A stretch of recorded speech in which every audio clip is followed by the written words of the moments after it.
Hey, what's going on, guys? This is your old pal, CHH. Now, if you know me, you know I love talking about Friday the 13th physical media. And I've pretty much done about everything I can. Now, there's some stuff I could talk about that I haven't yet. Like, there's some more foreign releases. As a matter of fact, I have another one that may have been uploaded by now. It's hard to say, because I record a bunch of videos at once, or I try to. But I realized I don't think I've ever done a dedicated, just a little video about the series. You know, I've talked about it here and there. I've covered it in some videos before, but I wanted to do a video today where I talk to you guys about the series. So, where did I first hear about Friday the 13th, the series? Well, the first time I think I truly heard about it in detail was about 10 or 11 years ago when Crystal Lake Memories came out. Now, I've covered that Blu-ray before, and I've talked about how just great of a actual DVD Blu-ray that was, going over the series.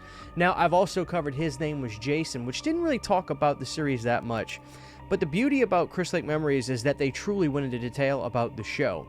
So, when you go back to the 80s and you look at horror television, there were a lot of horror TV shows. The biggest one, I think, and what I consider to be probably the best horror TV show, at least in the 20th century, is definitely Tales from the Dark Side. Some people would say it's Tales from the Crypt, and it's hard to argue that, but for my tastes, I really like the charm and the essence of Tales from the Dark Side just a little bit more. It was a lot more of a whimsical show. The theme song was the creepiest theme song I've ever heard in an actual horror TV show theme, which is another thing that I really like. You know, but when it comes to the later 80s, that's where we started to see some of the greats that had horror franchises dip their toes into television. I'm assuming during the late 80s, television was very, very lucrative and very profitable for people.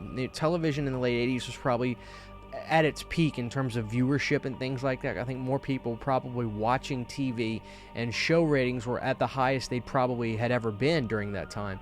So, after Tales from the Dark Side basically ran its full course, right there is where we started to see two horror icons go into the TV landscape. Some way one did more than the other, and obviously I'm talking about Freddy's Nightmares, where Freddy has a little bit more of a presence in the show. And Freddy's Nightmares is fun. I like Freddy's Nightmares, but this show, I think, is criminally underrated. There are duds in it just like any show you can think of. There's no doubt about it, right? What TV show has a great episode with every episode? Probably none. You may be able to argue a few, but especially with horror, but I think one of the coolest shows is definitely Friday the 13th, the series. So, in the late 80s, Paramount put Friday the 13th on television, and Frank Mancuso Jr. had speared this whole project. But what they did is they took the namesake, which I can understand now, and looking back, how people could be, you know, just like, what? Are you kidding me? But that doesn't mean the show didn't have merit. And I also think in different markets, the show was actually called Friday's Curse instead of Friday the 13th, the series. I think I've even seen VHS tapes of the show and a few episodes here and there where it was actually called Friday's Curse, which I think is a pretty cool name as well. Now, I love Friday the 13th, the series, as a name, but I do love, you know, Friday's Curse as well. So, I watched this documentary, Crystal Lake Memories, and they're talking about the TV show, and I instantly said, I need to own the show. Because you gotta remember, at that point, I don't think it was on television or a streaming site at all. And besides, I think really the only one at that point was still Netflix. This was 2013 when I was watching this stuff. So, you know, during the time, the streaming sites were very minimal. I think it was basically Netflix and maybe Hulu or something like that. So I go online and I want to get the television series. So I'm going to show you what I picked up first when it came to the television series. So there's two releases I'm going to talk to you guys and show you guys today to see which one you think may work better for you if you want to pick one of them up for your collection. Both of them have a pretty cool style and appeal, and we're going to get right into it. So during this time, I wanted to get Friday the 13th, the series, and I noticed I had to buy different seasons. So at the time, money was much tighter than it is now, which it's still tight, but I'm just way less responsible. So I needed to pick them up separately. So this is the first one I picked up on eBay. Now these were probably available on Amazon, but I wasn't using Amazon. The first season is right here, guys. Friday the 13th, the series, season 1. Now if you look on the front, you've got this shape of like a skull, and you've got all these weird looking artifacts. You've got this this almost like this what is that? Some kind of it's a compass. You've got a jack-o'-lantern. What else you got on here? You've got these creepy statues down here. You've got these lamps. You've got baby doll heads. A lot of weird-looking stuff. So you're probably asking yourself, what the hell is that all about? Here's the backside. And here's another thing. You'll probably recognize somebody very familiar from the Friday the 13th films. I've got my Jason Goes to Hell poster right there on the wall. John D. LeMay from Jason Goes to Hell starred in Friday the 13th, the series. So when you continue, when you keep this kind of stuff in the family, that's really cool. But what's really cool is it's not like they took a Friday the 13th person and put them into the show. No, they had a Friday the 13th, the series actor, then he made his way into the movies, which I think is even cooler because it makes it feel like the show is truly still a part of the family. I don't like to exclude the series from the Friday the 13th world, you know. So John D. LeMay is in the first 2 seasons. Now, let me read you just right here to give you a little bit of a synopsis about the show. That way you can get an idea. This is what the back of this DVD for Season 1 says. On Friday the 13th, the series, as Friday the 13th, the series makes its chilling debut on DVD with all 26 wickedly good first season episodes on 6 discs. When 2 distant cousins inherit the strange Curious Goods antique shop, they soon discover that their deceased uncle paid the ultimate price for the hexed items in the store. His soul was claimed by Satan. Now it's up to them and an eccentric antiques dealer to find each diabolical item sold from the store before it manifests its evil powers. Open the drawer to true terror with a series that's crawling with psychological suspense and spine-tingling mysteries you won't want to miss. So this first season was 1987, 1988, and I really like the premise of the show. I may get a lot of flack for this because I always constantly feel like I sound like I am a bigger Friday fan than Elm Street fan, which, who knows, maybe one day I'll finally come out and say it, but the reality is I love Elm Street and Friday so much, but Freddy's my guy, but God knows, like, it's this close, right? The Friday the 13th, the series show, to me, as a whole, was a much better presentation, a little bit of a smarter show, and a little bit more of a daring show than the Elm Street show is, the Freddy's Revenge show is. The series had some really, really cool twists and turns and episodes, and I really like the premise of the antique shop with the 2 cousins. They've got to get all these items back that are hexed, cursed items that could potentially kill other people that just bought these items, and it's a really good idea for a show. I actually think it would be a great idea for a show today had somebody done something like this, that if it hadn't already been done. But I like the show. John D. LeMay is really great, and so is his cousin. And this guy is awesome. All 3 of these people are great in the show. So let me show you how the discs are packaged in here. What I like about this style of packaging for the Friday the 13th series, the show, is you have all these little depictions of the episodes. You get all the plot synopsises. But the way these discs are packaged are actually not bad. I will say, I've had this for years. These devices are held in pretty good. They're a little bit above the grade of those kinds of spine pieces that go in that hold the discs. I've not had much issue. No double stacking, which I think is great. And on the back side, and these snap off really easily. On the back side, you get, like I said, all the plot synopsises for the show. So, packaged very well. I like the presentation of the individual seasons, and I think I always have. So before we continue with seasons 2 and 3, having a look at those DVDs, the thing about the series that is also so great is the soundtrack and the score and the theme for Friday the 13th, the series. Now, this is another thing that keeps everything kind of in the family. You know, Friday the 13th Part 7 introduced somebody new when it came to the music of the show, and that was Fred Mullen. We would then go on to see him work in Jason Takes Manhattan and create, I think, one of the greatest of all-time songs for a horror movie with The Darkest Side of the Night. So, this is why I'm calling this a Friday the 13th the series home media collection video, because I want to show this. This is Friday the 13th, the television score on vinyl. This was a cheap vinyl that I got many, many years ago. It came out from G&P Crescendo Records, which is probably a very small label. Let me show you the back side of this. You've got really great images, and the makeup effects in the show, there was some great stuff. Look at that melting face on the left. That was a great episode. I forget the name of that episode. But Fred Mullen, he also has a bio on the back of this. Fred Mullen did the score for the show, and the theme in this is great. So all the music and stuff, the composition stuff, it's all kept in the Friday the 13th family, which works so well. And Fred Mullen has a really good, he's really good at doing themes with his scores, which I really appreciate. All his music is you could hum it. And, you know, we look back on The New Blood with that so that's Fred Mullen, where Manfredini is a lot more manic and just anxiety-inducing music, and really symphonic, the stuff that he does, more old school. Mullen's more thematic, and you could hum his music. The theme for this is great. You'll love it, guys. So I want to show that this is an old vinyl. Maybe TerraVision or somebody one day will be able to get the rights to this and reissue this. But this is an original 1988 vinyl, and I think you can get it pretty cheap. I highly recommend that for all the vinyl lovers out there. So moving on, guys, to Season 2. Season 2, I would buy this one probably like the next paycheck or so afterwards.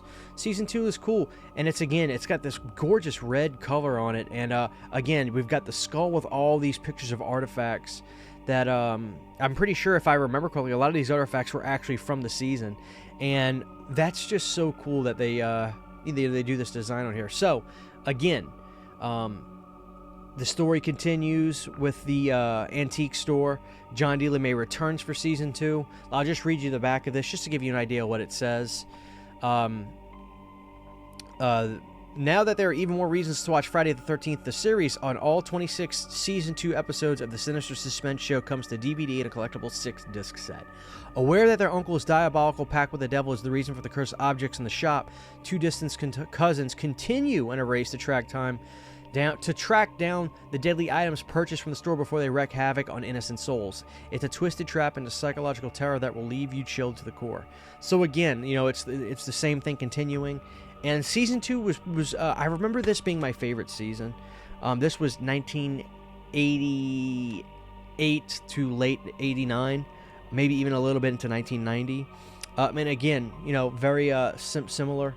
All the discs are stacked in here, and they're stacked very nicely. I really like these, so I do give credit to the way this is put it together. And again, you've got all your episode stuff. Let me give you an idea for, like, Better Off Dead was an episode right here.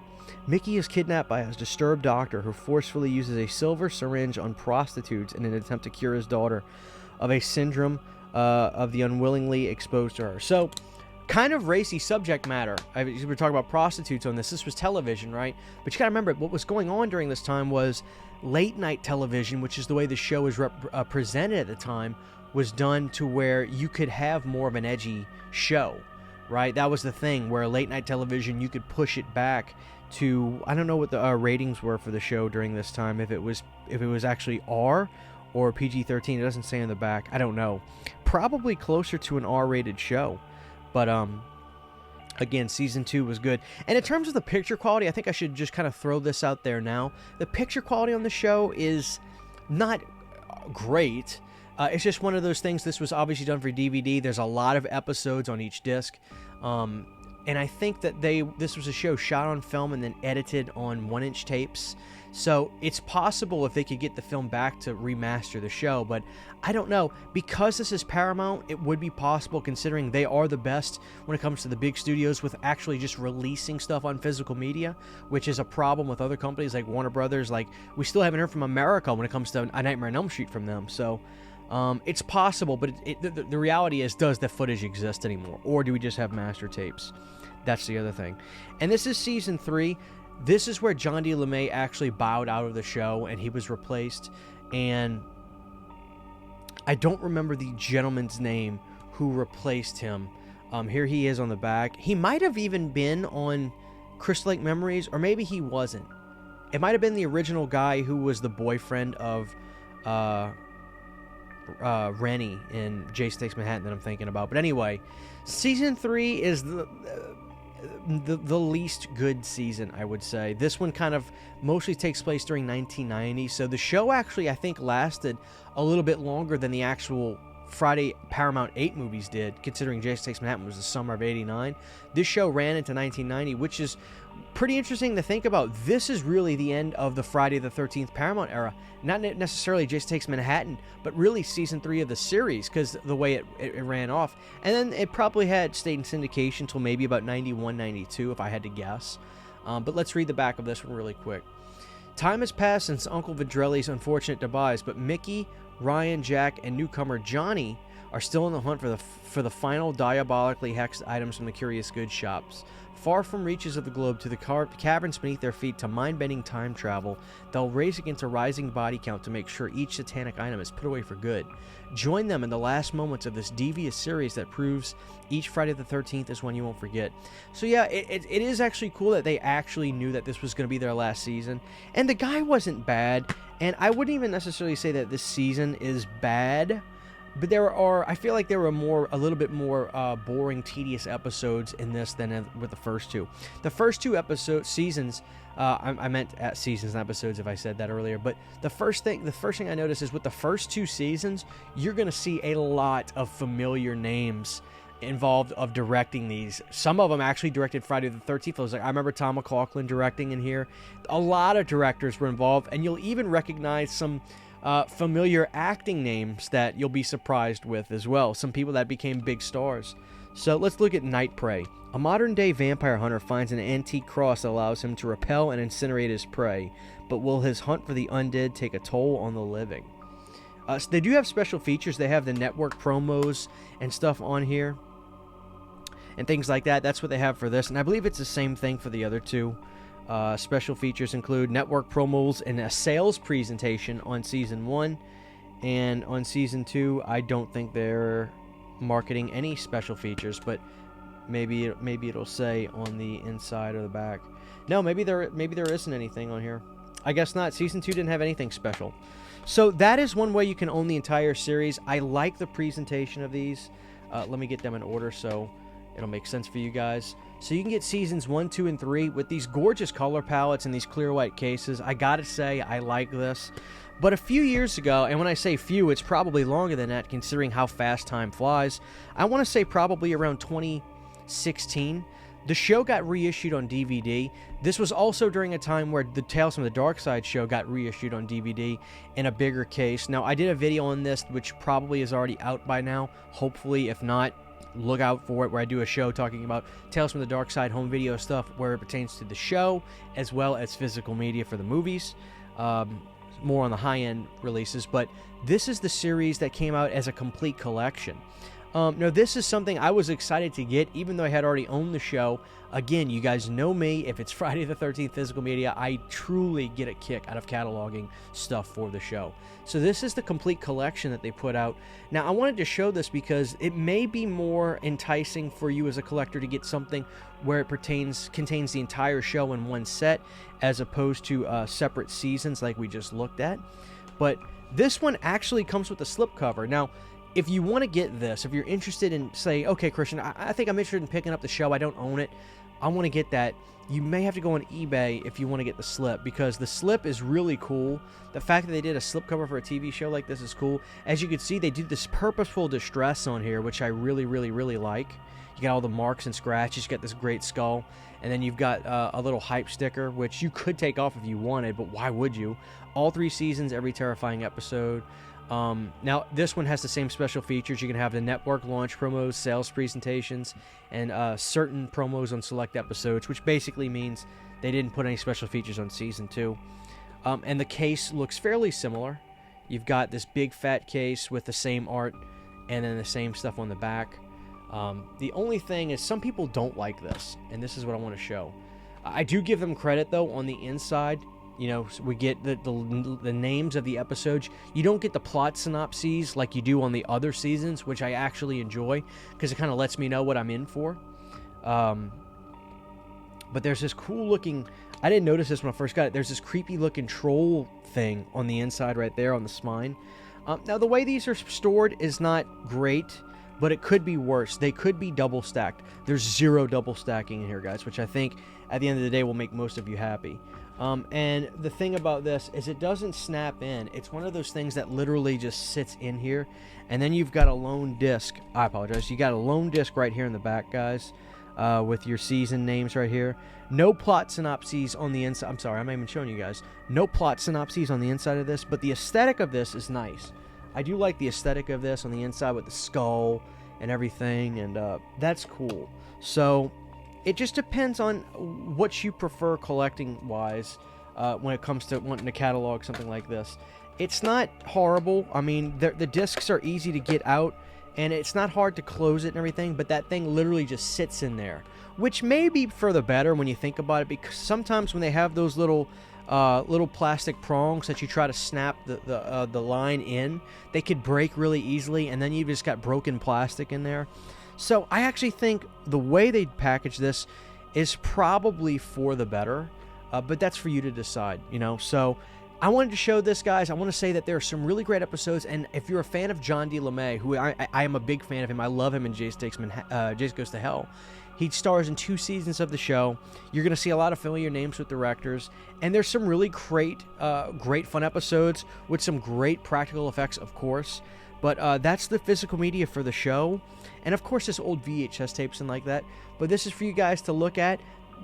Both should still be readily available. I mean, more so the old series I'd get on eBay if you want, but this series is still on Amazon for sure. I just don't know if it would come with the slip, which I do like the slip a lot on this. So I implore you guys to check out the show. For Friday the 13th fans, for collectors to definitely own them.